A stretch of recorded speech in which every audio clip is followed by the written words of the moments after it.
Cynthia মুখ লুকিয়ে কান্না মুছল। নিজের ভালোবাসার মানুষটির মুখে অন্য কারো নাম শুনে যে কতটা কষ্ট তা যে শোনে সেই বোঝে। সিনথিয়া চোখ মুছে বলল, ওর স্মৃতিতেই ডুবে থাকবেন নাকি? জীবনকে দ্বিতীয়বার সুযোগ দেওয়া উচিত নয় কি?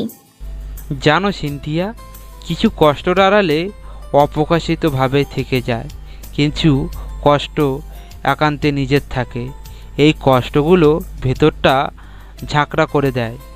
সিনথিয়া ডুকরে কেঁদে উঠল মেহেদির কথা শুনে। মেহেদি আবারও বলল, তুমি যত সহজে বলবে জীবনটাকে দ্বিতীয়বার সুযোগ দেওয়ার কথা, তত সহজেই আসলে দেওয়া যায় না। সিনথিয়ার কথা বলল না। মুখ চেপে উল্টো পথে হাঁটা ধরতেই মেহেদি তার হাত ধরল। মেহেদি হাত ধরায় সিনথিয়া যতটা না অবাক হলো তার চেয়ে বেশি লজ্জা পেল। তার ভেতরটা কান্নার এক মুহূর্তে কোথায় হারিয়ে গেল। নিজেকে স্বাভাবিক করে সিনথিয়া মেহেদির চোখে চোখ রাখলো। মেহেদি শান্ত দৃষ্টিতে তাকিয়ে আছে সিনথিয়ার দিকে। সিনথিয়ার দৃষ্টি নামিয়ে ফেলল। মেহেদি সিনথিয়ার হাত ছেড়ে দিল।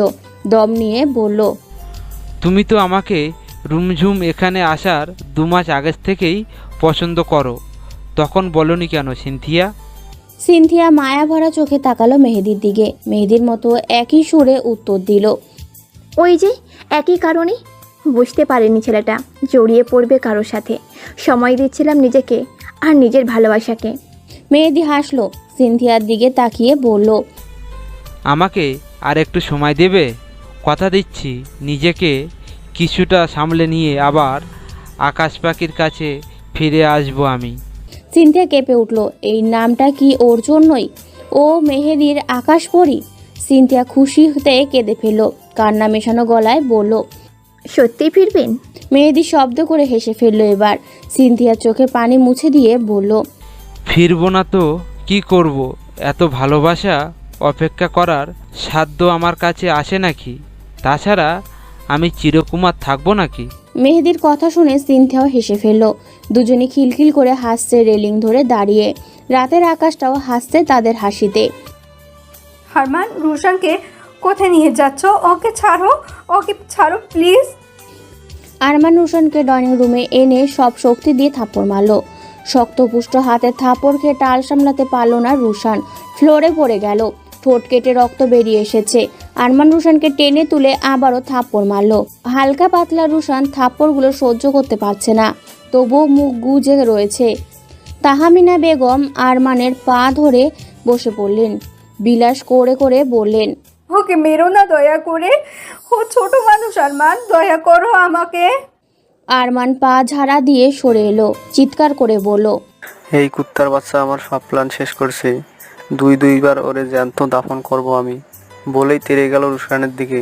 তাহমিনা বেগম রুশানে আগলে দাঁড়ালো, মিনতি করে বলল, ওকে মেরো না, আর ও মরে যাবে বাবা। ওকে আর মেরো না।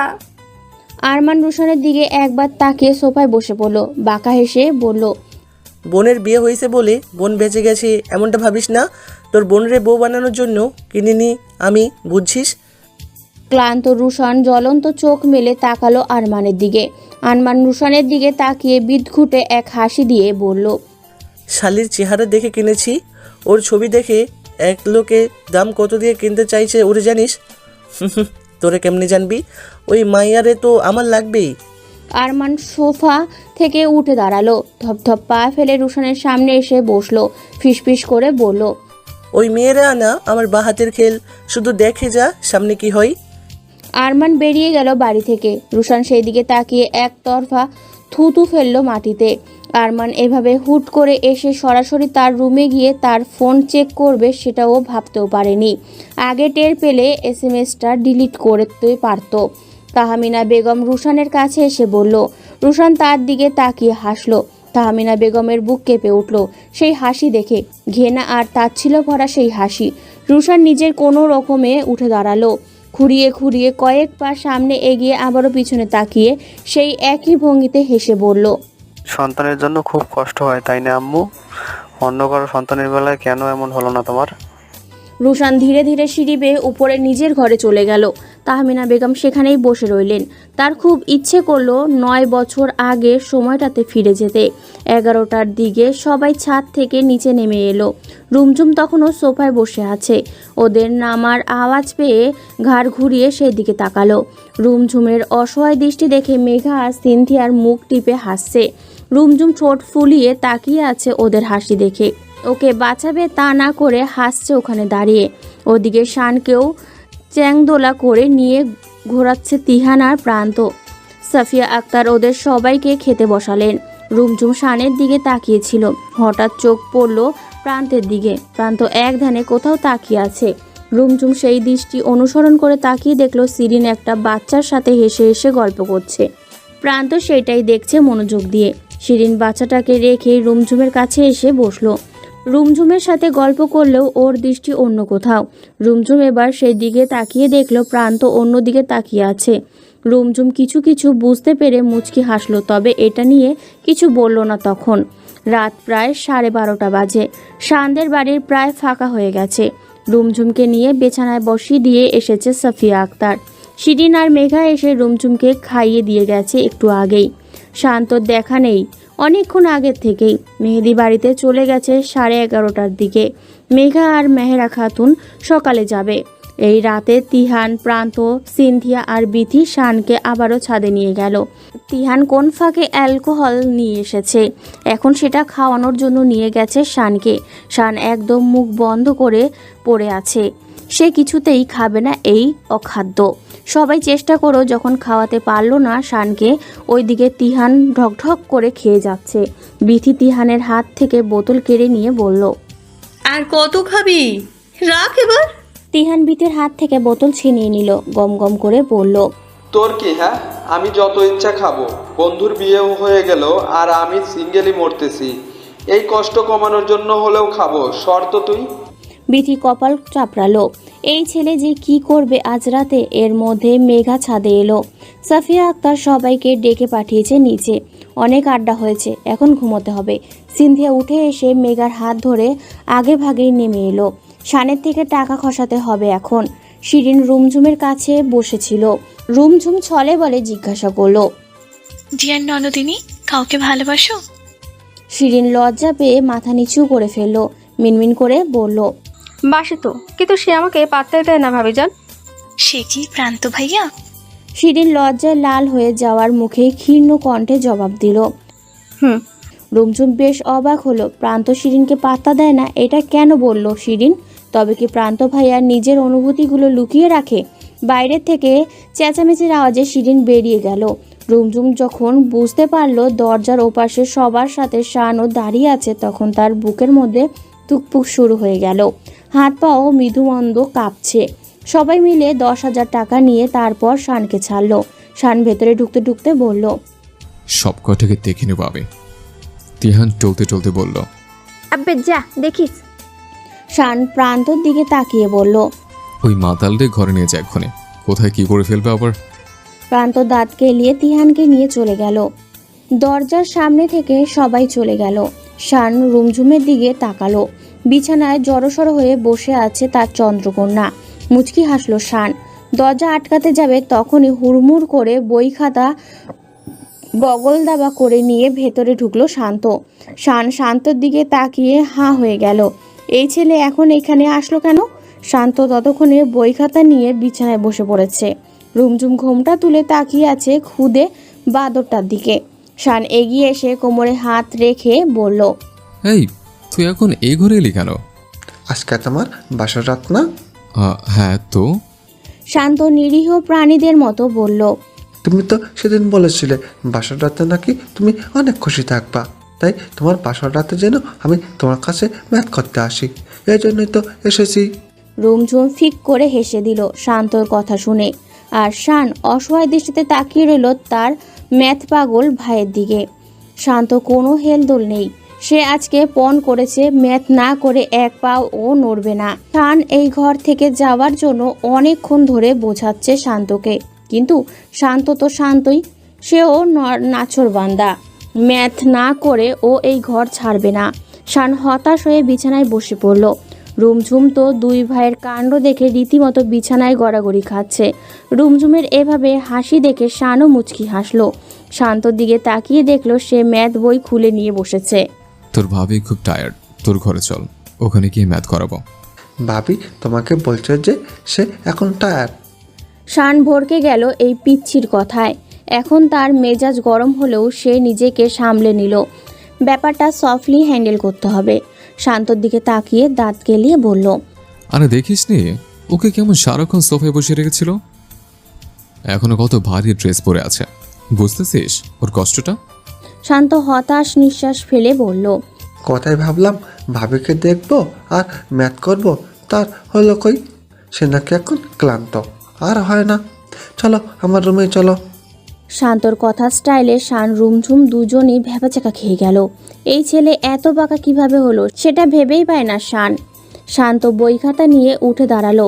শান পেছন থেকে বলল, দাঁড়িয়েছিস কেন, চল। শান্ত কাদাহীন সাদা মন নিয়ে যেই না বাইরে গেল অমনি শান ভেতর থেকে দরাম করে দরজা আটকে দিল। শান্ত কিছুক্ষণ চুপচাপ দাঁড়িয়ে রইল দরজার বাইরে। কষ্টে বুকটা ফেটে যাচ্ছে তার। একটু ম্যাথ করতে এসে তার মান সম্মান শেষ হয়ে গেল। ভাবির সামনে তার ভাই তাকে ঘর থেকে বের করে মুখের উপর দরজা আটকে দিল। শান্ত বাইরের থেকে চিৎকার করে বলল, আমার বিশ্বাসের এমন মূল্য দিলে ভাইয়া, তোমার কাছে আর কখনো আসবো না ম্যাথ করতে। শান একই রকম চিৎকার করে বলল। বড় বাচ্চা বেঁচে গেলাম। এই রকম উত্তর বোধহয় শান্ত আশা করেনি। ভেবেছিল ভাই বাইরে এসে সরি বলবে। শান্ত ভ্যাভ্যা করে কান্না করতে করতে দরজার সামনে থেকে প্রস্থান করলো।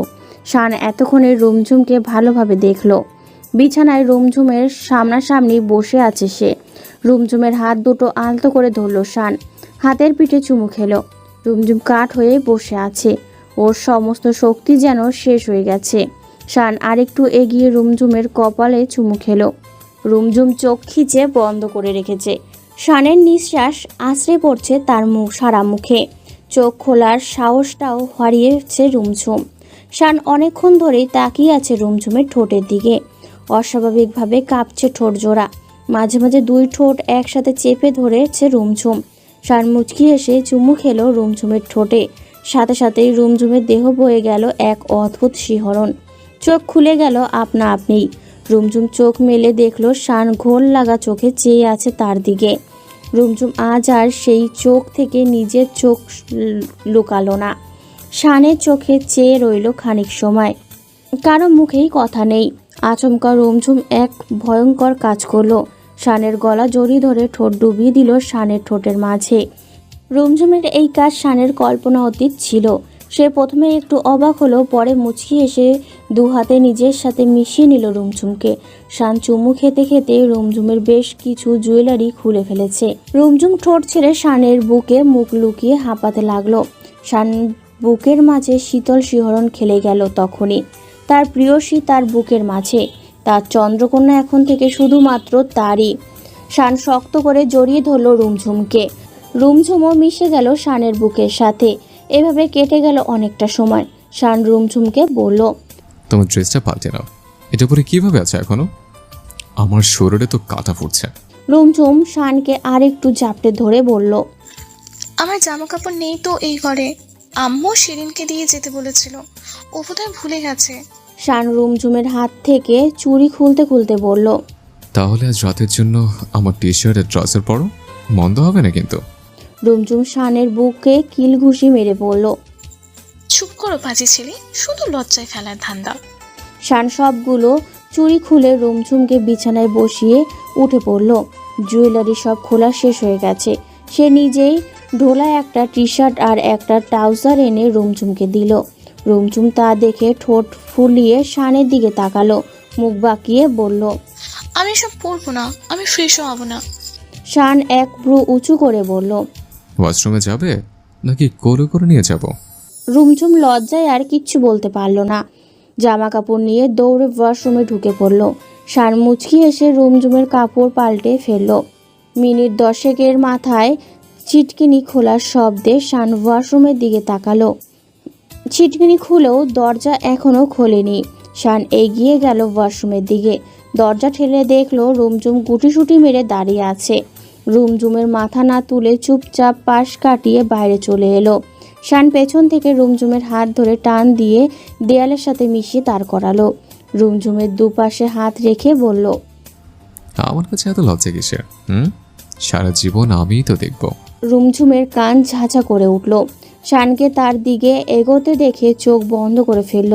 পানি পড়ার শব্দ পেয়ে রুমঝুম চোখ খুলল। সে দেয়ালের সাথে লেগে দাঁড়িয়ে থাকলেও শান কোথাও নেই। সে ফ্রেশ হতে ওয়াশরুমে ঢুকে পড়েছে। রুমঝুম নিজের মাথায় গাঁটটা মেরে ব্যালকনির দিকে হাঁটলো।